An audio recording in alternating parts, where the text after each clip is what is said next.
let's get on to our game review. We are going to review Winter Kingdom. Winter Kingdom is a 2020 release. The designer is Donald X. Vaccarino. If you have heard that name before, it's because you have played Dominion. You've played one of his groundbreaking designs. The artist is Marcus Ert, and it is published by Queen Games, which means if you want to get this, you got to go to Queen Games for it, right? Yeah. They're a very different publisher. Amazon has it in the U.S. Oh, is that right? Okay, good. There is no distribution for it, so you cannot find it at a discount. Yep. Jennifer, why don't you tell us a little bit about what Winter Kingdom is? Okay, so the first thing is, for those of you who may have played Kingdom Builder, this is a sequel. And what it's doing is there are, in any given game, there are 6 hex tiles, and each tile has several different terrains on it. Yep. And on your turn, basically, you draw a terrain card, and you can put your pieces on that terrain. However, if you have pieces already on the board that terrain is adjacent to, then you must put those pieces adjacent. You must put your new piece adjacent to those existing pieces. At the start of the game, there will be 3 ways to score. Like, for example, if you have the most pieces next to a mountain, then you'll get 3 points, or how many ever points it is on the card. Or if you have pieces, you count for points your longest straight line, or you can count from one space to an edge, and again, those pieces count. And so that is similar to Kingdom Builder, but what they've done here is they've added 3 more components to the game. And one of those is, instead of the abilities being on the tiles, which is what they used to be, and you used to have to put a house next to the ability, now you are dealt, I think it's 5 abilities? You start off with 2, and you're dealt 5 others that no one else can see. Yes. Right. And so those are your abilities for the game. You don't get any more. And so you pay for those abilities with coins. So one of the things that they've added is there are several cards, all different, and you only play with one, that tell you how to get coins. Okay. And so, you're dealing with that. And sometimes the ways to get coins is the same way to get points, which works out really nicely if you can manage it. But when that happens, you're going to be competing for those spaces harder. And then the other thing that they have added, which can be, which is they suggest not to use for the first play, is a limitation. For example, there's a limitation in the game that says that every space next to an opponent, you cannot move to. Yeah.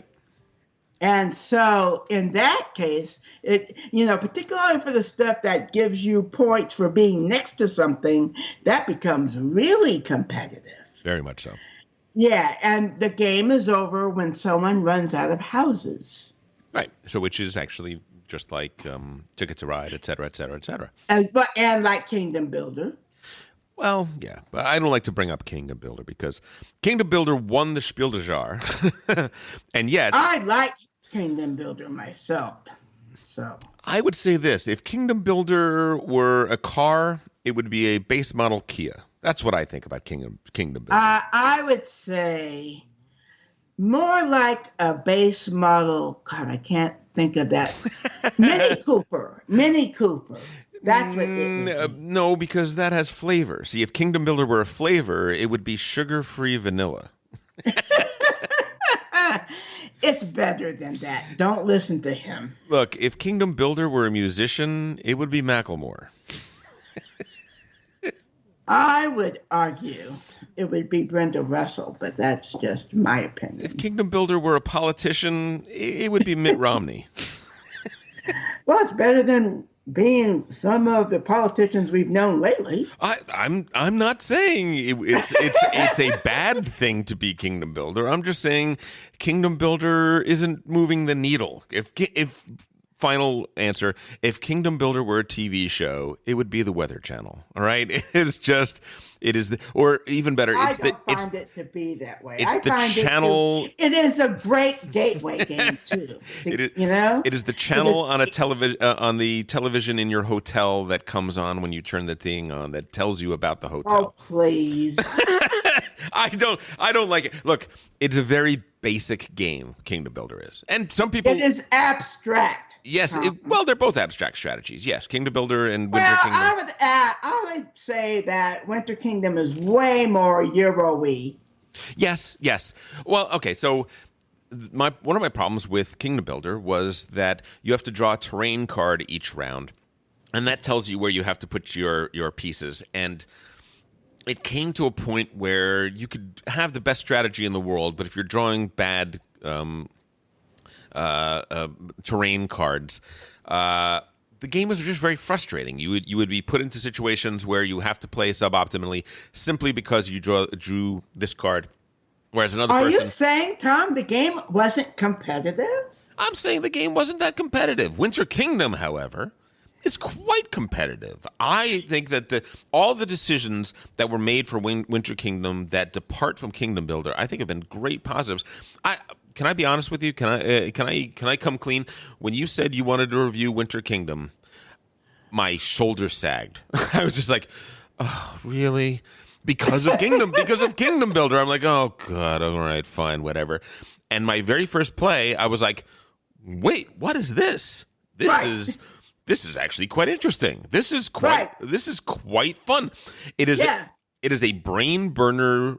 It is a brain burner of a game in which you have in every game not one way to score points, but 4 ways to score points. 3 of those ways change every single game, and everybody's great replayability. Yeah, it really does. Plus, we didn't even mention the twist card, right? Right. Tell us about the twist card. That's the card that I was saying that you can't be next to someone.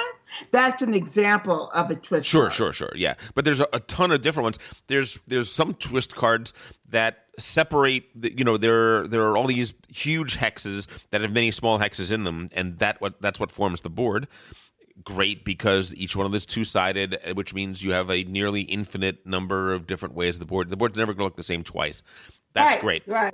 There's even a twist card that I played with once that separates all of those boards so that they no longer connect. Yeah, right. Wasn't that a trip? Oh, yeah. Blew my mind. I was like, oh, it reminds me of great Age of Steam boards that change the rules in such a simple and yet elemental way, and the game plays forever different on that board. And I love that about that. I think that's great. Yeah. So I thought so too. Yeah, so in terms of creating ways to extend the game and keep it relevant and interesting to you for a long time, he's done his work. He's done a great job building that in. Yeah, there's only one problem with it. Yep. That we've seen. What is it? And that is if you aren't dealt any cards that let you move pieces, you are at a disadvantage in our play. That's what we've seen. I think the design of the game is such. I don't think it's your play versus other people's play, because placement. There are cards of basically 2 different types. The effects that you have are either placing pieces on the board or moving pieces on the board.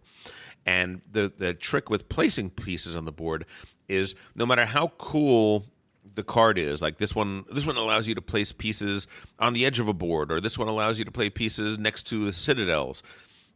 It doesn't matter, because the base rule of the game still remains, which is whenever you're placing pieces on the board through any action, you must place adjacent to a piece you already have on the board, if at all possible.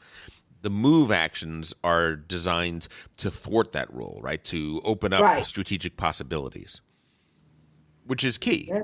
Which is really key. I love that. I love that the placements are constrained by where you already are, and the movements are what allow you to change the battlefield, so to speak, which is Right. really good. My negative for the game would be it is very AP prone. And listen, Well, stop playing with Elder. Fixes the problem. we have a lot of AP in our group, I have to say. Not with me, you don't. Well, you start yelling at us and punching us in the head, and eventually we speed up. But I would say that our game, Yeah, guys. our I'm, group, I'm the mouth of the group. Okay, Eric. Can I go get dinner now? you do that kind of thing. Well, here's the thing, though. We do. I think that our average playtime as a group is slower than most people's. I do think we do that. I think we have a tolerance for that a little bit. And listen, Trey can be prone to slow play. Elder can sometimes. I can sometimes.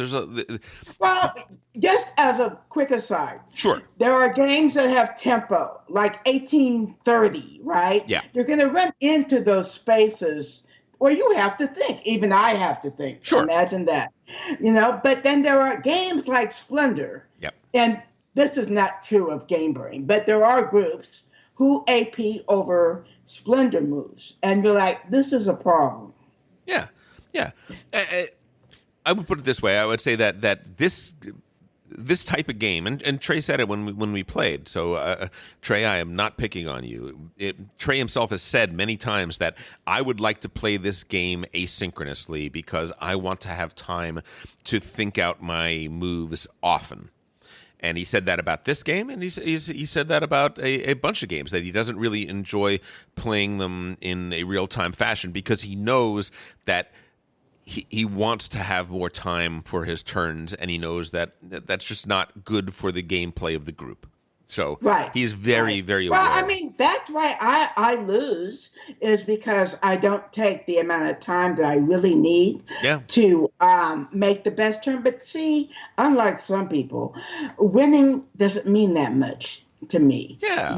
What means a lot to me is the flow of the game, of getting into the game, of having it move not quickly, but move at an appropriate tempo. Then I'm always engaged with the game. Yes. When the game comes to a screeching halt, that's a problem for me. I disengage. Yeah. And that's valid, and that's always the balance, right? We have to. How do we balance between allowing people time to go through their process and feel like they're truly playing the game, and not have the game drag out too long for everybody in the game? And I think I think every group probably has to find their comfort area with that. Right. And I think we do a pretty good job of that. I think we do. But I would say that Winter Kingdom is one of those games that is probably more prone to AP, analysis paralysis, than most, because unlike the tempo of the 18XX games, in Kingdom Builder, almost every turn, maybe the first few turns not so much, but once you get into the game, the permutations of what you can do on your turn can become quite vast. And when I will say we've played it about 8 times. Uh-huh. You learn to realize what doesn't make any sense. Yeah, I guess that's yeah. You know what I mean? So Yeah. as you keep playing, then your permutations are smaller because, hey, that's really dumb. So you don't even think that way anymore. But our group plays new games so much it's hard for us to get to that 7 or 8 play. Yep. But when you do, because we've played Winter Kingdom quite a bit, then it does speed up. Great. Now, what about competitiveness? we noticed in the games that I've played so far that there can be a lot of punches in the nose. Yeah. Oh, absolutely, absolutely. And see, that is part of the AP problem. Is that you're looking at this as, okay, so what is this player doing? Is there a way I can advance my play and stop this player with one move? Right? Yep. Because that's what we're always looking to do, is to do a one move that does two things. Yep. At best, yes. Yep. And so, that is going to, make you probably slow down for a while. But, I don't know. Bruce is an AP and he wins all the time. So Bruce is a deliberative player. He's not slow, but he's deliberative. He'll spend a little bit of time thinking about what he wants to do. But that's the point. I don't mind, a few minutes, but when it drags on. Yeah. And you can see they're doing every single possibility in the game instead of, how like you would say, well, this is more likely to work and this is less likely to work. So let's just eliminate the less likely. They won't do that. Yeah. This game does have a chess-like feel in some ways. Yes. It is very much oh, wow, if I place people here, here, and here, and then I do this move over there, I'm often thinking 3 or 4 moves ahead. I'm thinking, well, that'll open up a little beachhead over in that area, and that'll allow me on a future turn to do this or this. Right, exactly. So exactly, and you really want to do it so that you have choices. Yes. So if someone like Trey comes along and takes away one of your choices, you still have a plan B. Yeah, if you have a joy thief like Trey, then you are going to need to plan around that.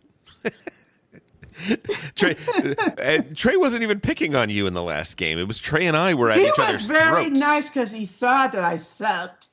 Well, there was no point in him picking on me. You had a weird game. You got yourself caught in kind of a spiral. You were stuck in the same areas, and it was... right. No, I just Tabletop Simulator is hard on me. Yeah, I hear you. It just is, and so again, that was a situation where every turn I would have had to have taken at least 5 to 10 minutes. I'm not gonna, I need to go to bed. So I'm not gonna do that. But yeah, Tabletop Simulator, I just have a hard time with it.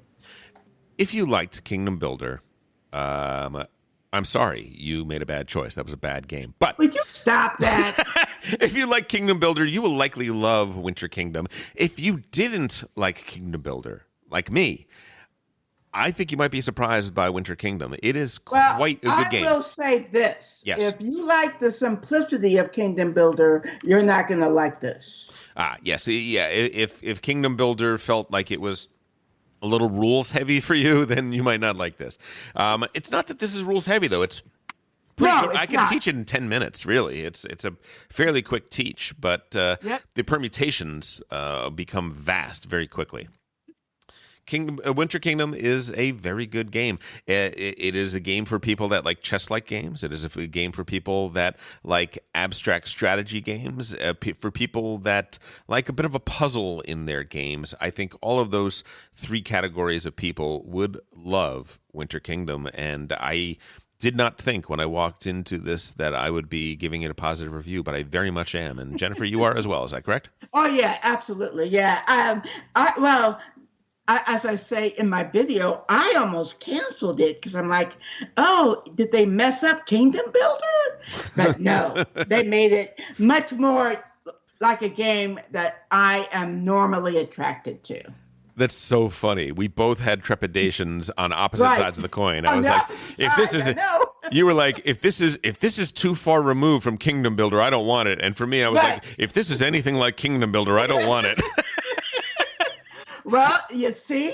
And he found the sweet spot.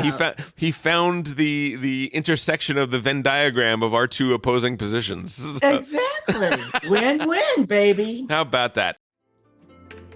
Hey, if you enjoyed that video, you very well might enjoy the other videos you now see being suggested to you on screen. Also, we'd greatly appreciate it if you could like, share, or subscribe to our Game Brain channel. Thanks so much.